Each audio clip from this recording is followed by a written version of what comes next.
Ro'za yaqinlashyapti. Ham immunitet, ham qorningizni to'q tutadigan dudlangan dumbani uy sharoitida qanaqa tayyorlashni ko'rsataman. Hech kim aytmaydigan sirni aytaman. Tayyorlashdan oldin mana shunaqa qilib bitta urib olamiz.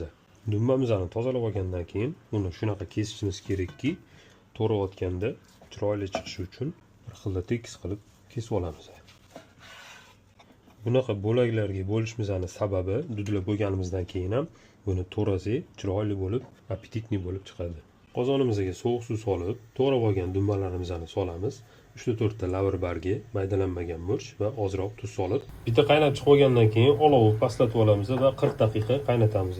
Qaynab chiqqan dumbalarimizni olib olamiz. Dumbalarimiz qurishi uchun sochiq yoki marlida yengil artib chiqib, qurigungacha ziravorlarni tayyorlab turamiz.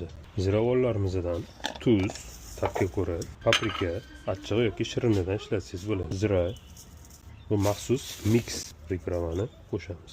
Ziravorlarimizni yaxshilab aralashtirib, dumbalarimizni yaxshilab bulab chiqamiz. Ziralab olgan dumbamizni dudlash uchun mana shunaqa biror bir meva daraxtining shoxini olib, uni maydalab yo'nib chiqamiz.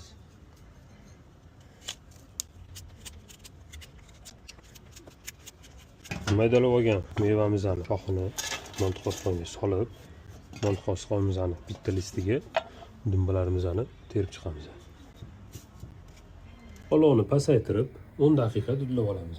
Dudlab bo'lgandan keyin mana shunaqa piyoz qopga yoki marliga solib, tashqariga 1 sutkaga ilib qo'yamiz. Negaki dudlaganimizdan keyin kuygan hid kelib turadi. Ana shu hidlar ketishi uchun. Qanaqa tayyorlanishini to'liq ko'rsatdim. Siz ham uy sharoitida shunaqa tayyorlasangiz bo'ladi. Video foydali bo'lsa, like bosib qo'ying.